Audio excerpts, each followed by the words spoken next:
নুজহাতুল মাজালিস নামক কিতাবের মধ্যে আছে, একটা গর্তের পিপিলিকা রব্বে কারিমের কাছে আরজি পেশ করে, আল্লাহ তুমি যদি একটু দয়া কইরা আমারে মদিনার রওজা দেখায় দাও, বাইতুল্লাহ দেখায় দাও। আল্লাহ ডাক দিয়ে কয়, মক্কার কবুতর জলদি করে এলাকায় চলে যা, পিপিলিকাটারে পায়ের সাথে লাগাইয়া আমার ঘর আর মদিনার রওজা দেখায় আবার জায়গায় পৌঁছাইয়া দাও। পিপিলিকাও আমার নবীর রওজা দেখার পাগল। আমার নবী গর্তের পিপিলিকার জন্য রহমত। নবী রাস্তা দিয়ে হাঁটেন, দুপার্শ্বের গাছ নত হইয়া আমার নবীরে সালাম দেয়। আমার নবী হাঁটতেছেন, হরিণ নবীরে সালাম জানায়। আমার নবী হাঁটতেছেন, ভিন্ন ভিন্ন মাখলুক আমার নবীরে সালাম দেয়। সাহাবায়ে কেরাম বললেন, মানুষ দেখি না সালামের আওয়াজ আসতেছে কোথার থেকে? নবী বললেন, সাহাবায়ে কেরাম আপনারা জানেন না, আমি নবীর আগমনের খবর পাইয়া জঙ্গলের প্রাণীরা আমারে সালাম দিতেছি। মরা গাছ আমার নবীর আশিক, আর আমরা জিন্দা মানুষ আমার সেই নবীরে চিনলাম না। যদি চিনতিরে যুবক, বেঈমানের পা চাটা গোলাম হইয়া চুলগুলো কাইটা ইন্দুর আর বান্দর হতে পারতি না। যুবকেরা রাগ করলি? একটা প্রশ্ন করি, জবাব দিও আল্লাহর মহব্বতে। আমার নবীর থেকে বড় পীর, বড় বুজুর্গ, বড় মুহাদ্দিস, বড় মুফাসসির কেউ আসেনি? সবাই একমত? বলো, আমার নবীর আদর্শের মতো দামি আদর্শ আর কোথাও আছে নাকি? আল্লাহর কসম, যদি কোনো পণ্ডিত বাবা দাঁড়ায় বলতে পারো, হাফিজ ভাই মদিনার নবীর আদর্শ ছাড়া আর এক জায়গায় ভালো আদর্শ আছে, আমাকে বলো, আমি মুহাম্মদের আদর্শ বাদ দিয়া তারটা গ্রহণ করব। পারবানি দেখাইতে? পারবা না। বরং আমার থেকে শুনে নাও, আমার নবীর আদর্শ এতটাই দামি, এতটাই উত্তম, আব্রাহাম লিঙ্কন আদর্শ দিল মুহাম্মদেরটা বাদ দিয়া, লেনিন আদর্শ দিল, কালমার্স আদর্শ দিল, প্যালেটো আদর্শ দিল। আমার ফাইনাল এক কথায় জবাব, দুনিয়ার সব আদর্শগুলো নাপাক, একমাত্র মদিনাওয়ালা নবীর আদর্শই হলো পাক। স্বীকার করো যুবক, এই যুবকেরা স্বীকার করো। এইবার বল, নবীর আদর্শ এত দামি, ওই আদর্শের মধ্যে কি নখ কাটার নিয়ম নাই? বেঈমানের পা চাপতে গিয়া তাদের মতো নখ রাখো কেন? ওই নবীর আদর্শে কি চুল কাটার নিয়ম নাই? বেঈমানের পদঙ্ক অনুসরণ করলি কেন? স্বার্থ কি? বল একটা স্বার্থ বল, যে হ্যাঁ হাফিজ ভাই নবীরটাই ভালো, কিন্তু বেঈমানেরটা ধরছি কারণ কি? ওদের মতো চুলকাইটা টিকটিকি হলে চেহারা উজ্জ্বল হয়। বল, যৌবন বাড়ে, শক্তি বাড়ে, হায়াত বাড়ে। এই যুবক, মানো আর না মানো, সত্য কথাটা স্বীকার কর। হায়াত বাড়ে, যৌবন বাড়ে, মা বাবায় দোয়া বেশি করে। এইভাবে ইন্দুর আর বান্দরের মতো চুল কাটলে শিক্ষক তোর নাম্বার পরীক্ষায় বেশি দেয়। তাহলে আকাম করছো কেন? বল, কি স্বার্থ? স্বার্থ তো একটা থাকার কথা। মানুষ তো পাগলেও তো স্বার্থ খুঁজে। তুই কি রাস্তার উলঙ্গ পাগল থেকেও খারাপ? কি স্বার্থে বেঈমানের পা চাপতে গেলি বল? যদি একটা স্বার্থ দেখাইতে পারো, এই হাজারো লাখো মানুষকে সাক্ষী রেখে আমিও যাব, আমিও বেঈমানের পা চাপবো, তাদের মতো চুল কাটবো। বল একটা স্বার্থ বল। যদি বলো কোনো স্বার্থ নাই, তো গেলি কেন? তাহলে আমি বলবো, তুমি রাস্তার ল্যাংটা পাগল থেকেও তুমি খারাপ। দোয়া করি আল্লাহ হেদায়েত দান করুন। মদিনাওয়ালা নবীর আদর্শ এত সুন্দর, ভাই উঠা বসা করলে আমি মোনাজাত দিয়ে দেব। এটা চালাকি করার মাঠ না, এটা নাটকের ভ্যান্ডেল না। এখানে আল্লাহ বসাইলে বসতে পারে, আল্লাহ না বসাইলে বসতে পারে না। এটা বরকতের মজলিস। বুঝেনে মজলিসটার দাম কত? একটু আগে না বলছি, এ মজলিসে বসার সাথে সাথে জীবনের সব গুনাহ মাফ। এখানে সবাই বসতে পারে না। এই অনেকে বাড়ির থেকে বইলে আসছে, এই মাহফিলে যাই, কিন্তু কপাল খারাপ, প্যান্ডেলে ঢুকতে পারে নাই, দোকানের আড্ডায় গুনাহের কাজে ব্যস্ত আছে। কেউ আবার মহিলা প্যান্ডেল তাওয়াফ করতেছে, আছে না নাই? বছরের একটা দিন এইটার এই হেলায় হারায়া লাভ কি এই সুযোগ। এই জন্য কত তারিখ দেওয়া থাকে এই সাক্ষাতের সময়টা, তো বহু যুবকেরা মহিলা প্যান্ডেল তাওয়াফ করে। হ্যাঁ, সাফাবাজি আর প্রশংসা আর কি বলে এটারে, পক্ষপাতিত্ব না। উদাহরণ দিচ্ছি, উদাহরণ। 3 থেকে 3.5 দিনের একটা ইজতেমা হয় চরমনাই। কোথায়? এই 3 থেকে 3.5 দিনের ইজতেমা, একটা পুলিশ নাই, র্যাব নাই কন্ট্রোলের জন্য। আশ্চর্য বিষয়, এই 3.5 দিন পর্যন্ত লক্ষ লক্ষ লক্ষ লক্ষ মানুষ, একটা মহিলা দূরের কথা, একটা বাচ্চা মেয়েও পাবেন না। হাজার হাজার দোকান, একটা দোকানের মধ্যে খেলনার কোনো জিনিস পাবেন না। আর আমগো ছোটখাটো মাহফিলে এখন এমন উন্নতি হয়েছে যে ওয়াজের ভ্যান্ডেলের মধ্যে সানাসুর বুট আর চাল হয়ে ঘুরে, এটার জুতা দিয়ে সাইজ করা দরকার। ওয়াজের ভ্যান্ডেল খাওয়ার জায়গা, এখানে আইলেও 2 ঘন্টা চা পান বিড়ি না টানলে ক্ষতি হবে। ও দোকানে যায় দেখেন, দুনিয়ার মহিলারা যেন আকর্ষিত হয়, এই জন্য কি কি লাগে এগুলো সব দোকানওয়ালারা নিয়ে আসে। তাহলে যুবক যুবতী নারী পুরুষ সব দোকানে ঘুরে, কই পর্দা, এদিকে রহমত ওদিকে গজব।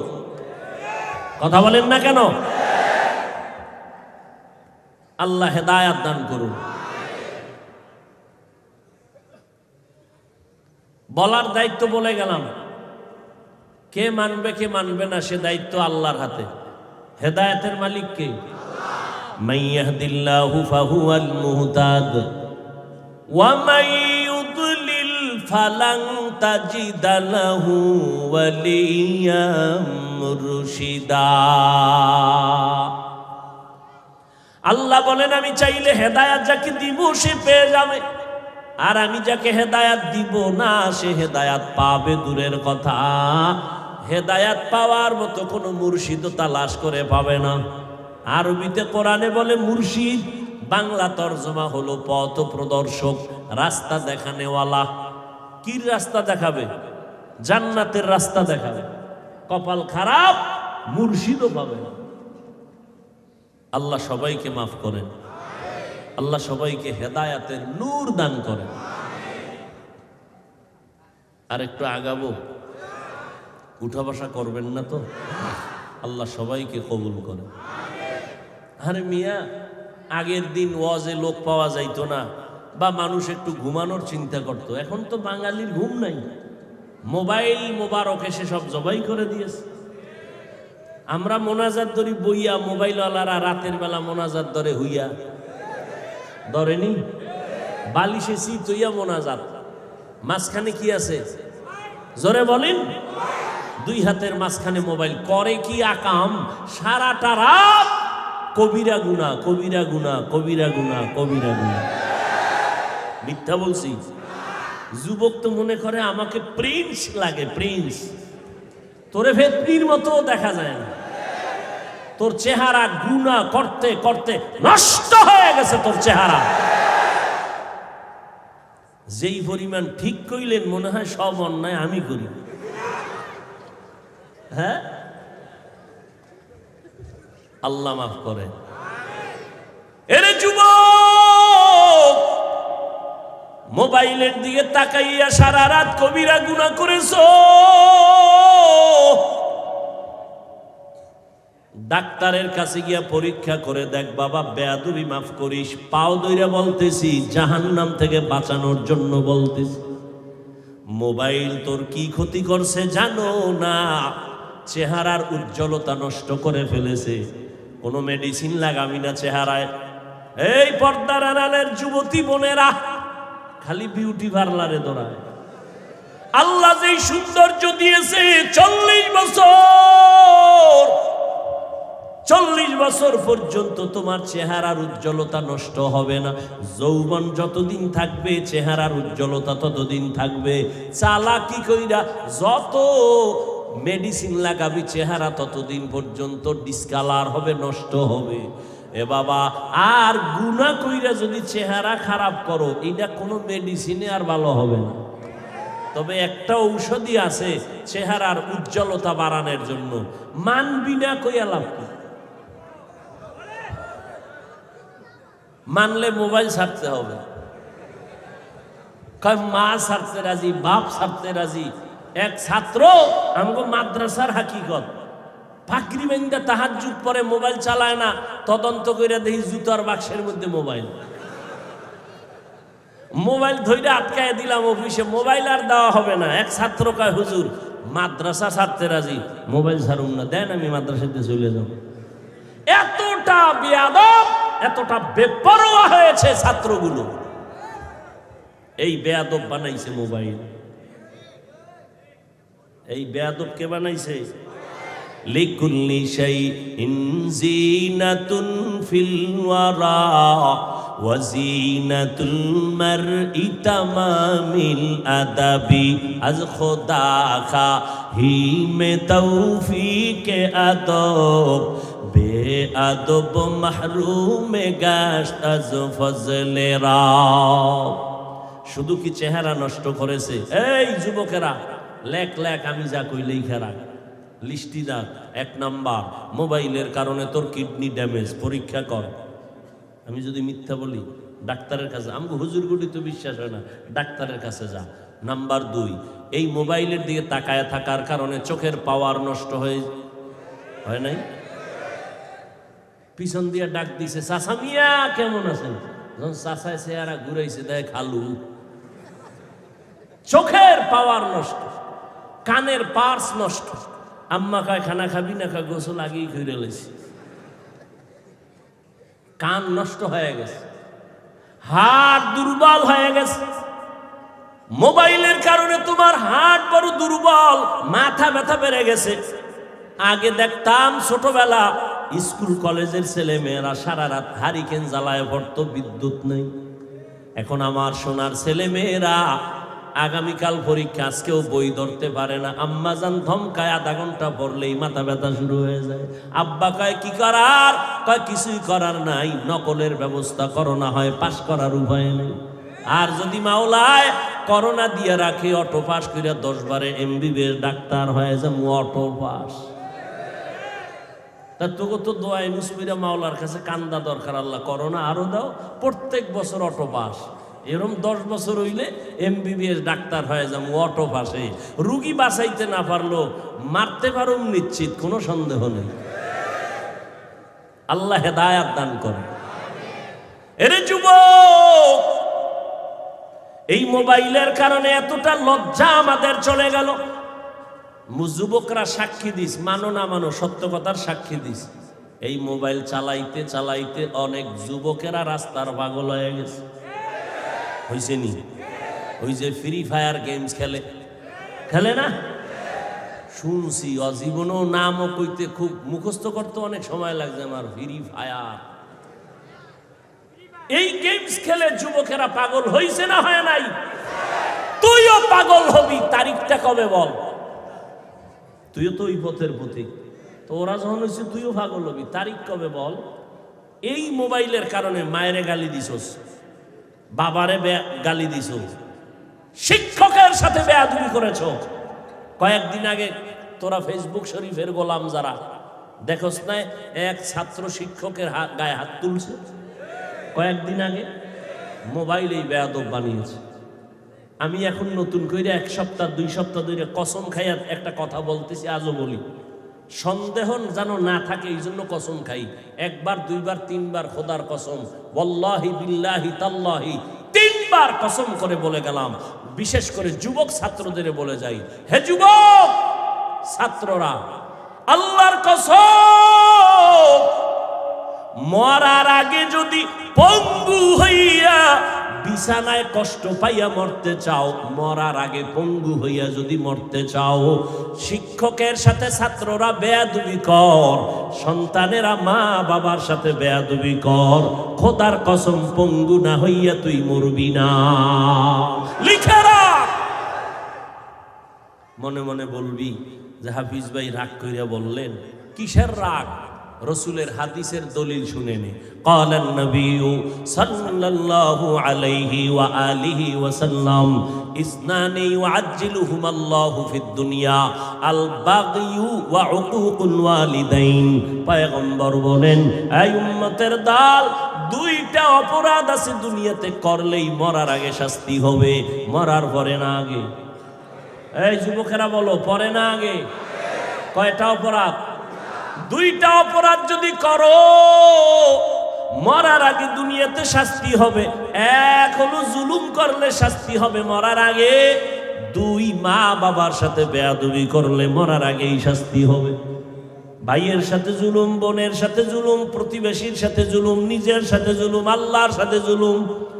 জুলুম করবি, শিক্ষকের সাথে জুলুম, মা বাবার সাথে জুলুম করবি, মুরব্বীদের সাথে বেয়াদবি করবি, শাস্তিটা মরার আগেই হবে। এমন একটা বিপদে পড়ে যাবি। আমি রাস্তায় গাড়ি চালাই, মাঝে মাঝে পাগল দেখি।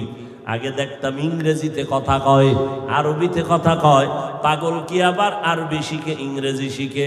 খুঁজে দেখলাম না, তোরা ইংরেজিতে কেন কথা বলে। খোঁজ খবর নিয়া সর্বশেষ আমি জবাব পেলাম, এরা ইংরেজি আর আরবি আলাদা শিখে না, বরং এরা স্কুলের ভালো ছাত্র ছিল, ইংলিশ ম্যান, আবার মাদ্রাসায় পড়ুয়া ভালো আরবি বলনেওয়ালা ছাত্র ছিল। বেয়াদবি করার কারণে রাস্তার পাগল হয়েছে।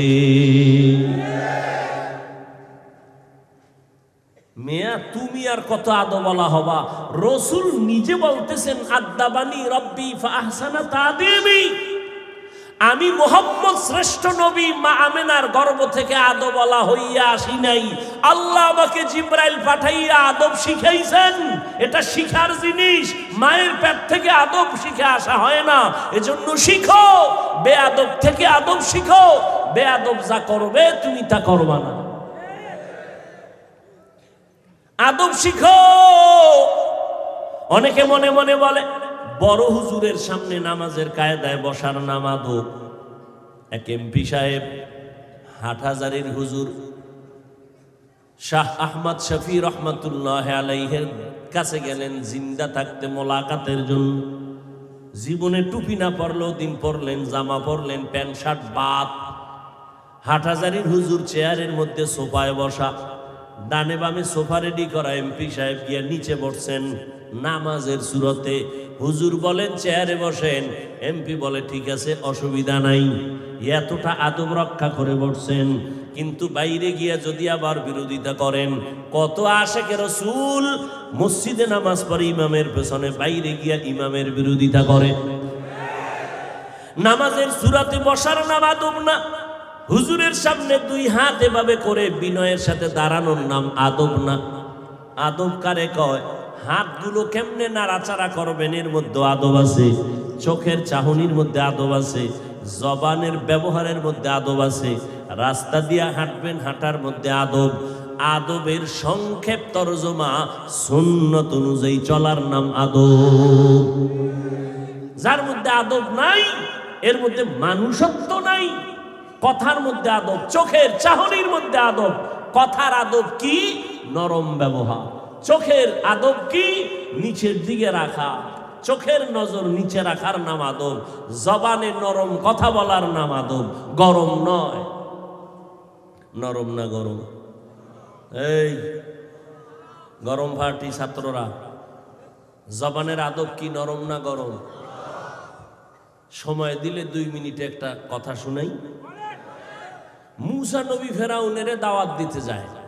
কে সাথে আছে? তার ভাই। নাম কি? হারুন আলাইহিস সালাম। 2 ভাই যাচ্ছে। ফেরাউন বেঈমান। আল্লাহ নিশ্চিত জানে ফেরাউন জীবনে কালেমা পড়বে, জীবনে পড়বে না। আল্লাহ জানেননি?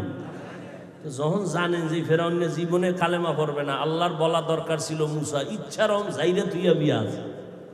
কিন্তু আল্লাহ কি উপদেশ দিলেন যাওয়ার সময়? ফাকুলা লাহু কাওলান লাইয়িনান লাআল্লাহু ইয়াতাযাক্কারু আও ইয়াখশা। হে পয়গম্বর মূসা, ফেরাউনের কাছে দাওয়াত দিতে যাও, খবরদার গরম ব্যবহার করবা না।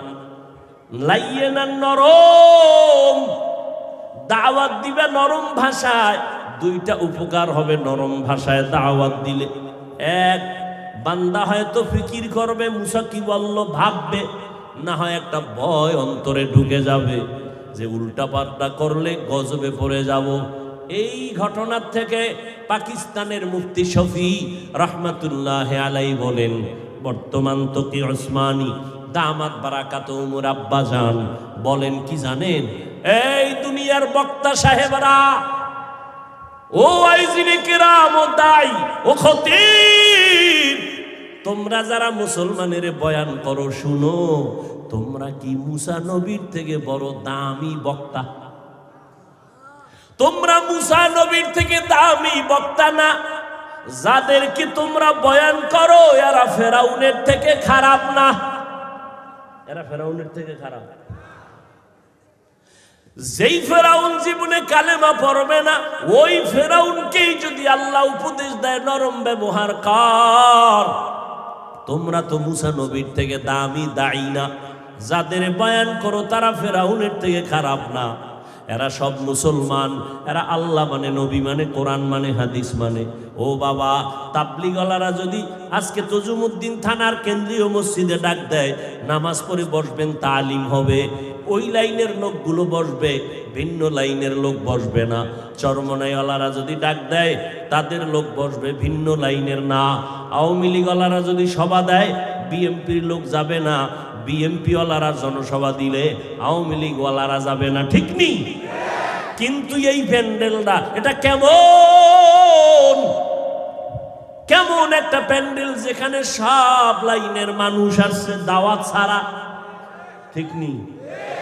এটা চিন্তা করার বিষয় না যে তাবলিগওয়ালারা তালিমে বসাইলে অন্য লাইনের লোক বয় না, চরমনাইওয়ালারা ডাকলে বাইরের লোক বয় না, আওয়ামী লীগ ডাকলে বিএমপি নাই, বিএমপি ডাকলে আওয়ামী লীগ নাই। এটা কেমন প্যান্ডেল?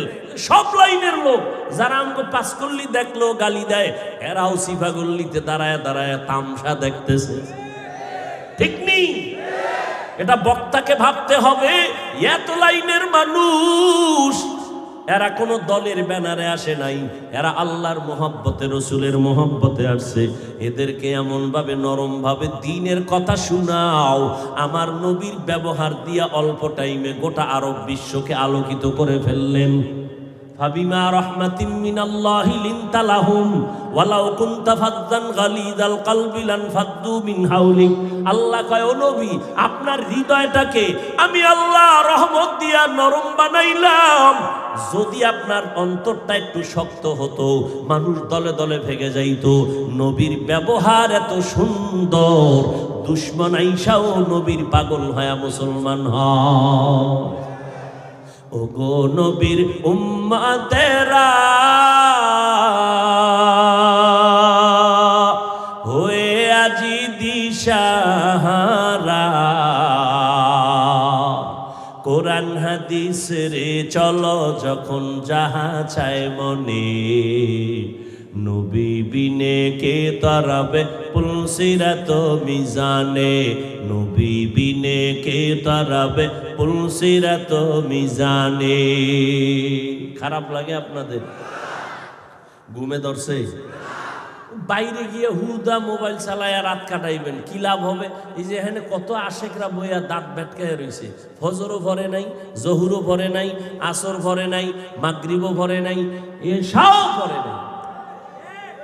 বাসায় যাইয়া মোবাইল চালাইয়া ঘুমাইতে ঘুমাইতে ফজর দাও শেষ করবে, পড়বে না, ঠিক নেই?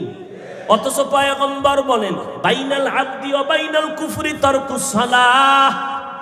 মুমিন আর বেঈমানের মধ্যে ব্যবধান হলো নামাজ। বেঈমানেরা নামাজ পড়ে না, মুমিনেরা নামাজ ছাড়ে না। আপনারা তো বয়ে বইয়া কত হিসাব করে, হ্যাঁ? কি হিসাবটা যে করে, ক্যালকুলেটর না কম্পিউটার লয়া বয়? হিসাব করে হাফিজ সাহেব সহ বক্তারা কত আরামের দিন কাটায়, নাদুস নুদুর চেহারা ভরের বাড়ি খাইয়া, আবার পকেট ভারী করে নিয়ে যায়, আবার হাইটে আসতে পারে না, আসমান দিয়াইয়া না, ঠিক নেই। এই হিসাব করতে করতে এক সপ্তাহ ঘুমায় না, মাথা গরম হয়ে গেছে। হিসাব, অথচ সমস্ত দুনিয়ার ডাক্তারেরা একমত, পৃথিবীতে কথা বলার থেকে কষ্টের কাজ আর একটাও নাই। এই যে এক একটা চিৎকার দেই, শরীরের 360টা জোড়ার মধ্যে গিয়ে আঘাত লাগে। ডাক্তারের আমগো কোনো চিকিৎসা করতে চায় না, কয় আপনারা নিয়ম ছাড়া চলেন, নিয়ম ছাড়া খান, নিয়ম ছাড়া ঘুমান, আপনাদের কোনো চিকিৎসা আমরা করব না। আমি বললাম যা পারেন করেন, না পারেন না করেন, মাওলা পাকের রহমত না থাকলে আমাগো বেঁচে থাকা সম্ভব না। আমি একদিন ভোলাইয়া না একটা প্রোগ্রাম করলাম, ঢাকা বা অন্য জায়গায় গেলে তো ডবল ট্রিপল প্রোগ্রাম প্রতিদিন 12 মাস। যখন বক্তারা ঘুমায় তখন আমার চাকা চলতে থাকে, কি বৃষ্টি আর রৌদ্র, আর এখানে একটা কইরাও তো 3টার বয়ান করতেছি, সময় দিতেছি। এই এক একটা চিৎকার পাগলের মতো হয়ে যাওয়া লাগে মাঝে মাঝে। মাগরিব পইরা একটু আমল কইরা শুইছিলাম, উঠা দেখি মাথা শক্ত হয়ে গেছে, এত প্রচন্ড ব্যথা। আল্লাহর কাছে একটু দোয়া চাইলাম যে আল্লাহ দিনের খেদমতের জন্য। আর মিয়া আপনি কি বলবেন না বলবেন, আল্লাহ তো এই সুরাত দেখা বিচার করবে না, আল্লাহ দেখবেন কলবের হাল।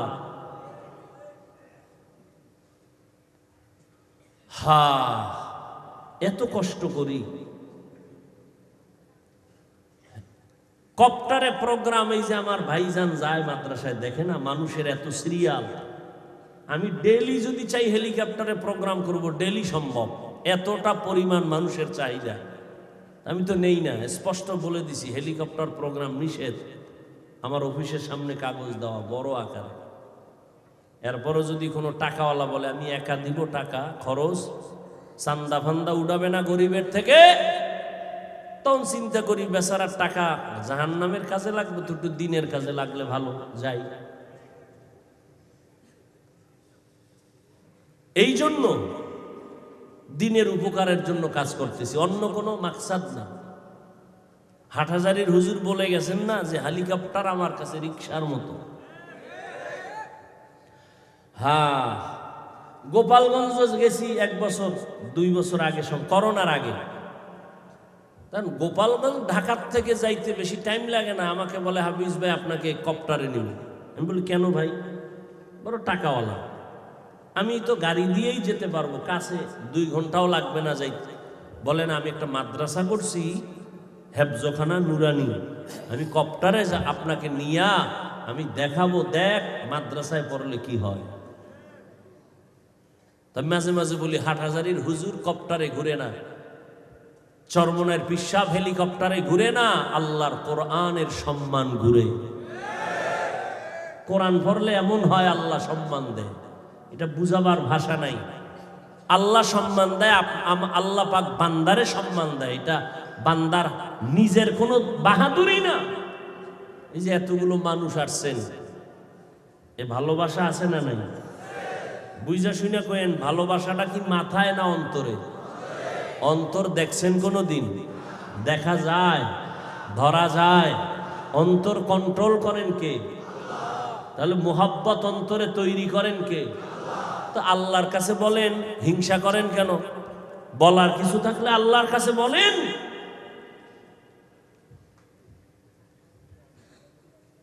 তুফান তো আর মাথার উপর দিয়ে কম গেল না। তুফানের উপরে আল্লাহ আজও পর্যন্ত টিকায় রাখছেন সম্মানের সাথে, আরো রাখবেন আল্লাহ যদি ইখলাসের উপরে মজবুত থাকতে পারে ইনশাআল্লাহ। এ পর্যন্ত আসি আলহামদুলিল্লাহ, শুকরান। আল্লাহর ভরসার করে চলতেছি। পৃথিবীর কেউ কিছু করতে পারবে না যদি আল্লাহ না করেন। বান্দা চাইলে কিছুই হবে না, আল্লাহ চাইলে সব হবে। বান্দা চাইলে কিছুই হবে না, আল্লাহ চাইলে সব হবে। কি কথা বলতেছিলাম ভুলে গেছেন? জবানের ব্যবহার নরম, জবানের আদব কি? নবীজিও অল্প টাইমে উম্মতকে পাগল পারা করে ফেললেন। পুঁজি কি? নরম ব্যবহার। ভাইরা আমার নবী মক্কা নগরীতে আসলেন, রহমতের নবী। আমার নবী গাছের জন্য রহমত, মাছের জন্য রহমত। খেজুর গাছের সাথে টেক লাগায় নবী খুতবা পড়েন। কিছুদিন পরে খুতবাটা পড়া বন্ধ করে ভিন্ন একটা মিম্বর বানালেন, খুতবা পড়বেন। মরা খেজুর গাছে আর পড়বেন না। হাদিসে পাকের মধ্যে নবী বলেন, মানুষ কান্না করলে যেমন আওয়াজ হয়, মরা গাছের থেকে তেমন কান্নার আওয়াজ শোনা যায়। সুবহানাল্লাহ বলবেন না? এই মিয়া বয়ান কিন্তু মুখস্থ করে করা যায় না। বয়ান হয় শ্রোতাদের মোহাব্বতের আলোকে, শ্রোতাদের আকর্ষণে বয়ান বের হয়। অনেক জায়গায় বয়ান করতে বসে খুঁজে পাওয়া যায় না বয়ান। আবার অনেক জায়গায় বসলে বয়ানের সীমানাই শেষ হয় না। কখন 2 ঘন্টা চলে গেল খবর নাই, 3 ঘন্টা চলে গেল খবর নাই। এটা শ্রোতাদের ইখলাসের উপরে বয়ান আল্লাহ বের করে দেন। আর বক্তাও ইখলাস নিয়ে যদি বসেন, আল্লাহ রহমতের দরজা খুলে দিবেন। মরা গাছ কাঁদতেছেন, সাহাবায়ে কেরাম বললেন, পয়গম্বর মরা গাছটা কাঁদতেছে আপনার জন্য। নবী আসলেন, এই খেজুর গাছ কাঁদো কেন? আপনার বিরহের বেদনা। কি চাও? আমি মুহাম্মদ দোয়া করে দেই, তুই তাজা হয়ে যা, তোর মধ্যে আবার ফল হবে, মক্কাবাসী তোর ফল খাবে। না নবী চাই না। কি চাও বল? খেজুর গাছ বলে, পয়গম্বর এখানে আমাকে দাফন করে দেন, জান্নাতে আপনার সাথে একত্রে থাকবো। নবী ওখানে দাফন করলেন। কিয়ামতের ময়দানে নবী ওয়াদা করলেন, আমার সাথে জান্নাতে থাকবা।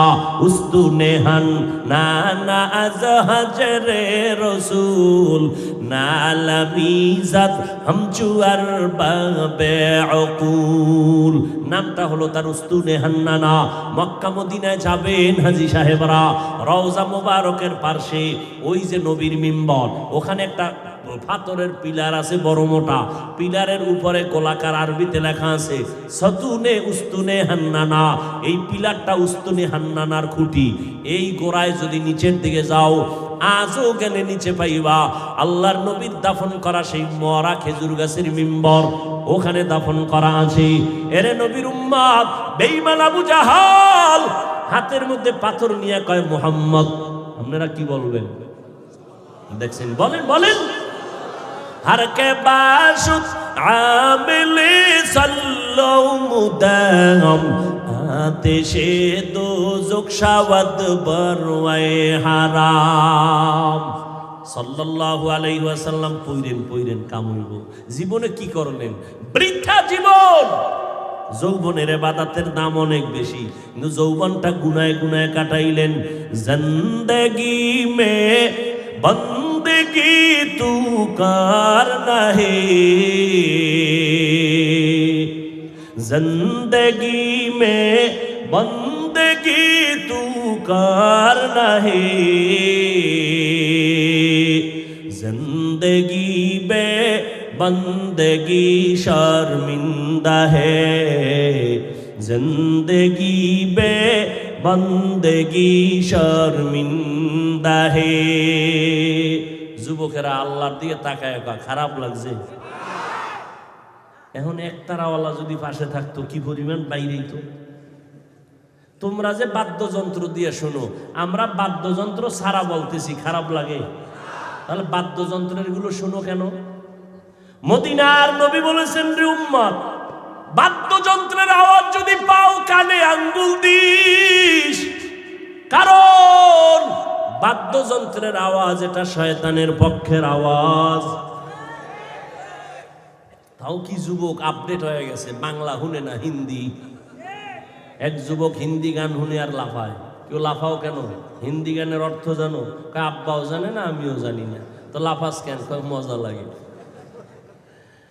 दुनिया में हो दुनिया का तलबगार ना हो, बाजार से गुजर हो खरीदार ना हो। दुनिया में हो दुनिया का तलबगार ना हो, बाजार से गुजर हो खरीदार न हो। ये दुनिया एक मिसले कागज फूल है, ये दुनिया एक मिसले कागज फूल है। जिंदगी में बंदगी तू करना है, जिंदगी में बंदगी तू करना है। जिंदगी में बंदगी शर्मिंदा है, जिंदगी में बंदगी शर्मिंदा है। जिंदगी में बंदगी कुन बंदगी, जिंदगी में बंदगी शर्मिंदगी। জবানের আদব কি? গরম না নরম? নরম ব্যবহার। রহমতের নবী আবু জাহিল্লা সামনে এত দাওয়াত দিলেন, কালেমা পড়ে না। হাতের মুষ্টিতে কিনেছেন পাথর নিয়ে, কয় মুহাম্মদ। আবারও চুপ কেন? সবাই জোরে বলেন। ডাক দিয়া কয়, যদি আমার হাতের মুষ্টিতে কি আছে বলতে পারো, আমি এখন কালেমা পড়ব, নবী মানব। নবী ডেকে বলেন, চাচা আমি বলতে পারি না আপনার হাতের মুষ্টির মধ্যে কি আছে। কেন পারি না? আমি নবী, গাইবের মালিক না। গাইবের মালিক কে? কুল্লা ইয়ালামু মান ফিস সামাওয়াতি ওয়াল আরদিল গায়বা ইল্লাল্লাহ। হে নবী জানায় দেন, আসমানের বাসিন্দারা কেউ গায়েব জানে না, জমিনের বাসিন্দারা কেউ গায়েব জানে না। একমাত্র গায়েবের মালিক হলেন কে? একমাত্র আমার আল্লাহ। তবে নবী একটা বললেন, এই চাচা মিয়ার হাতে যা আসো একটু আওয়াজ দে। নবী বলা মাত্র পাথরগুলো কালেমায়ে শাহাদাত পড়া শুরু করলো। আবু জাহিল এত খারাপ, পাথরগুলো জমিনের মধ্যে ফালায় কয়, মুহাম্মদ বড় জাদুকর। হেদায়েতের মালিক কে? আল্লাহর নবীর হাতেও হেদায়েতের চাবি নাই। নবী বড় কাঁদতেছেন। আমার জীবনের ছায়া ছিল দুইজন জমিনের মধ্যে, এক ছায়া আমার চাচা আবু তালেব, আর এক ছায়া হলো আমার স্ত্রী খাদিজাতুল কুবরা রাদিয়াল্লাহু আনহা। নবীজি খাদিজারে ভুলতে পারেন না, নবী আবু তালেবরে ভুলতে পারেন না। মাঝে মাঝে নবী এত কাঁদেন, মক্কায় যাওয়ার 3 বছর আগে আম্মা জান খাদিজাও বিদায়, চাচা আবু তালেব বিদায় হয়ে গেলেন। বেঈমানদের অত্যাচার বেড়ে গেল।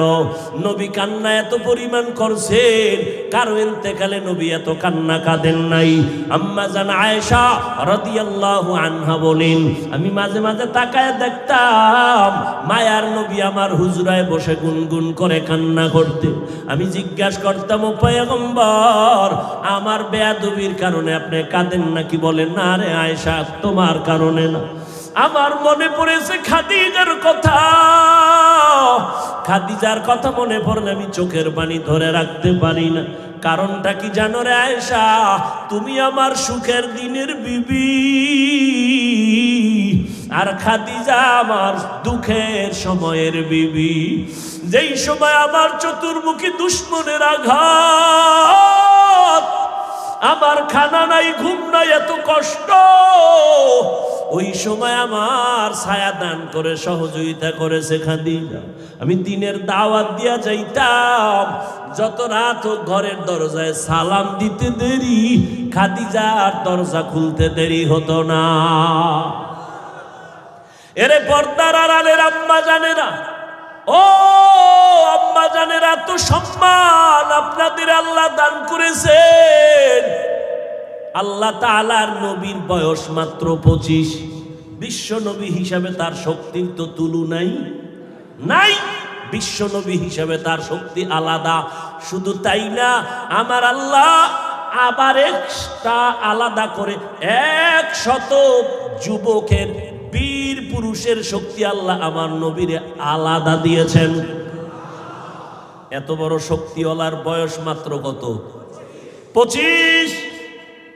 সেই সময় প্রস্তাব আসছে, 40 বছরের বিধবা নারী খাদিজা 2 জন স্বামী বিদায় করেছেন। একের পরে 2 জন দুনিয়ার থেকে বিদায় হয়ে গেছেন। 3টা সন্তান আম্মা জানের চলে গেল। 3 সন্তানের মা 2 জন স্বামী বিদায়ের পর রহমতের নবীকে যাচাই বাছাই করে পরীক্ষা নিয়ে বিবাহের প্রস্তাব দিলেন। নবীর ভরা যৌবন, 25 বছরের নবী আল্লাহর মোহাব্বতে পরীক্ষা করছেন, আখলাকের পরীক্ষা করেছেন। মুহাম্মদের মতো আখলাকওয়ালা আর ভালো কোনো পুরুষ পাওয়া যায় না। আমরা পরীক্ষা করি টাকা আছে কিনা, আল্লাহর নবীর পরীক্ষা করেছেন আম্মা জান, চরিত্রের পরীক্ষা। টাকা লাগবে না, বাড়ি লাগবে না, গাড়ি লাগবে না, একটা চরিত্র অমূল্য সম্পদ। চরিত্র যদি ভালো থাকে, আল্লাহ তাআলা গরিব থেকে তাকে কোটিপতি বানায় দিতে একদিন সময় লাগে না। কারণ আমার আল্লাহ তাআলা বান্দাকে দিতে চায়, বান্দা নিতে চায় না। দেখছেন নি, দুনিয়াওয়ালা দিতে চায় না, নেওয়ার জন্য পাগল পাগল হয়ে যায়। চেয়ারম্যান সাহেব কিছু দিবেননি, কিছু দিবেননি, আর আল্লাহ দিতে চায়, বান্দা নিতে চায় না। আল্লাহ বলেন, ইয়া আইয়ুহান নাস আনতুমুল ফুকারাউ ইলাল্লাহ ওয়াল্লাহু হুয়াল গানিয়্যুল হামিদ।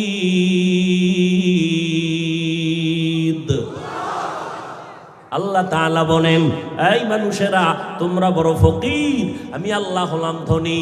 শুধু ধনী না, আমি প্রশংসিত ধনী। দুনিয়ার ধনীওয়ালারা বদনামওয়ালা ধনী, যা দান করে তা খোটা দিয়া এরপরে মজা মিটায়া দেয়। এই মসজিদটা দেখছনি, আমি দিয়া টাকা দিয়া করছি, মাদ্রাসাটা আমার টাকায় হয়েছে, অমুক যা রাস্তা কালবাট আমি করেছি। যা দান করে আবার জবানের কথা দিয়ে তার জাল মিটায় দেয়। অমুকেরে দেখো দোকান দিয়ে আগাইতেছে, আমার টাকার দোকান, আমার বাড়ি, আমার গাড়ি। আল্লাহ কয়, দেখ আমি দান করতে রাজি, কিন্তু খোটা দিতে রাজি না। ও বান্দা, আমি আল্লাহ এহসান জিতনা নেওয়ালা না। এরে নবীর আশিক, দুনিয়ার সবাই ফকির, আমি আল্লাহ হলাম প্রশংসিত ধনী। আল্লাহ তাআলার কাছে বান্দা চায়, ফজরের সময় চায়, জোহরের সময় চায়, মাগরিবের সময় চায়, এশার সময় চায়। আল্লাহ কয়, আমিও দিতে চাই। এমন একটা রাত নাই যেই রাতে আমার আল্লাহ দেওয়ার জন্য আসেন না। যারা জানেন তারা একটু বলবেন, আল্লাহ দেওয়ার জন্য কখন আসেন? কোন সময়? গভীর রজনী, রাতের শেষ ভাগে আমার আল্লাহ কোথায় আসেন? প্রথম আসমানে আসিয়া বান্দাকে ডাকেন, বান্দা তুই না ফজরের সময় চাইলি, জোহরের সময় চাইলি, আসরের সময় চাইলি, মাগরিবের সময় চাইলি, আমি আল্লাহ দেওয়ার জন্য আসছি। আলা মিন মুস্তাগফিরিন ফাগফির আলা, আলা মিন মুস্তারজিকিন ফারজুকা। এ গুনাহগারেরা গুনাহ ক্ষমা চা, আমি আল্লাহ ওয়াদা দিলাম, যা চাবি আমি এখন আল্লাহ দিয়া দিব। অতিও গভীর হয় রজনী যখন, নীরবে প্রভুর নাম জপিও তখন। প্রভুর করুণা যদি পাইবারে চাও, অতি গভীর রজনীতে উঠে আল্লাহর গুণগান গাও। যত আল্লাহর ওলি গভীর রাতে কান্না ছাড়া ওলি হতে পারে নাই, বুজুর্গ হতে পারে নাই। ওই সময় যারা চাইছেন অল্প হলেও তারা পাইছেন, আর আল্লাহর থেকে অল্প পাইলেও আল্লাহ অনেক দান করেন। আল্লাহর বান্দার জন্য এটা অনেক বিশাল বড় পাওয়া। গভীর রজনীতে আল্লাহর কাছে চাও, যারা চাও আল্লাহ দেওয়ার জন্য প্রতিদিন একটা দিনও বাদ নাই। প্রথম আসমানে আসিয়া তার বান্দাকে দেওয়ার ওয়াদা করেছেন। এরে নবীর উম্মতের দল, আম্মাজানকে বিবাহ করলেন নবী। চাচা আবু তালিব বলে, রে ভাতিজা, তোমার টাকা নাই, ঘর নাই, চিন্তা করবা না, খাদিজার প্রস্তাবে আলহামদুলিল্লাহ বলো। টাকা আমি দিব, মহানানার টাকাও দিব, অনুষ্ঠান যা লাগবে তাও খরচ আমি দিব। এমনকি খাদিজার সাথে তোমার প্রথম বিবাহের খুতবা আমি আবু তালিব পড়ব। এইবার বিয়া হয়ে গেল। আম্মাজান খাদিজা রাদিয়াল্লাহু আনহা গোটা দুনিয়াতে নবী বিধবা নারীকে বিয়া কইরা জগতের সব নারীরে জানায় দিলেন, এই আরবের জাহেলেরা, তোরা বিধবা নারীদেরকে তোরা অপছন্দ করো।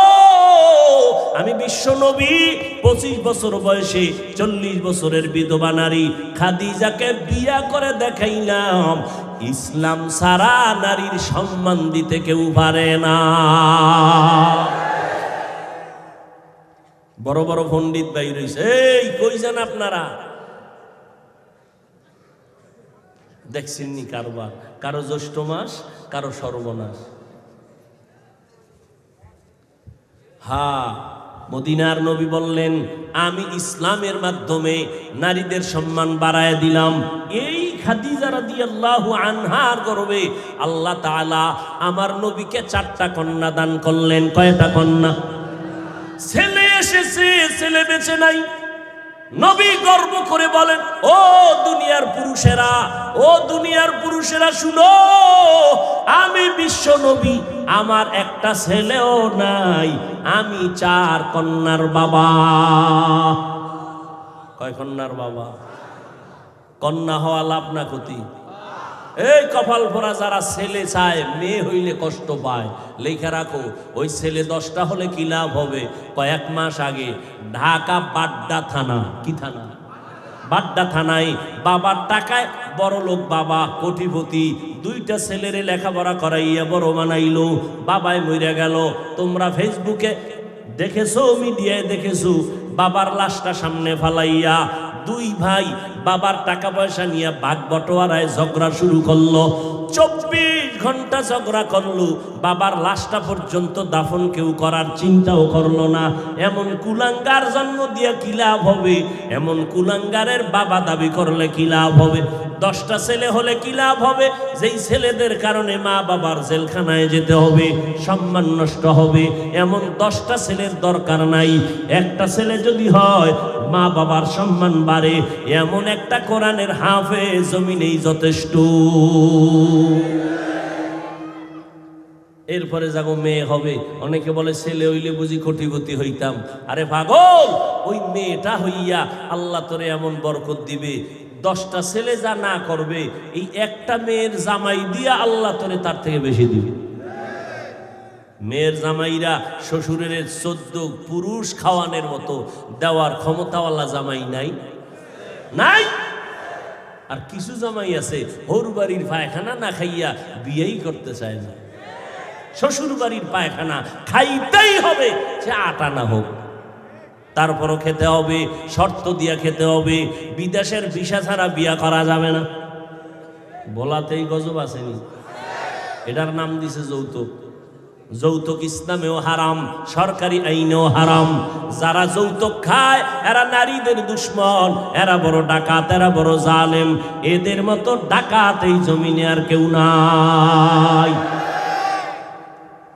আল্লাহ হেদায়াত দান করুন। তাও আবার বিদেশের ভিসা লয়নি ভোলায়। আচ্ছা, বিদেশের ভিসা নাই কি বৌদ্ধ সহ না নিজের একাড্ডা নিয়া এবার 2-4 মাস থাইকা বিদেশ যাবে। এই চোরার ঘরের চোরা, তুই যে ভিসাটা লইলি নিজের জন্য, বউরে কার কাছে রাইখা যাবি? বুদ্ধিমান আবার জবাব দেয়, আমার ছোট ভাই পাহারা দিবে। আছে না নাই? এই মিয়া সত্য কথা বলো। হ্যাঁ, কি বিচার করেন এদিকে? সব বৃদ্ধাশ্রমে ফাড়াই দেবেন, ঠ্যাঙের গিরাটি সাইজ করে লাগবে। ডাকাত কোথাকার! যুবক, মাওলায় দুইটা হাত দিছে, শক্তি আছে, কামাই কর। শরীরের মধ্যে জিদ কইরা বলবি, নিজ হাতে কামাই কইরা নিজ পায়ে দাঁড়াবো।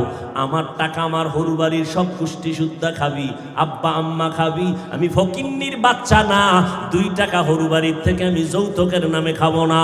আমার টাকা খাইয়া তোরা কথা বলবি। যদি এমন সাহস নিয়ে দাঁড়াইতে পারো, জীবনে তোমার স্ত্রী মাস্তানি করার সাহস পাবে না।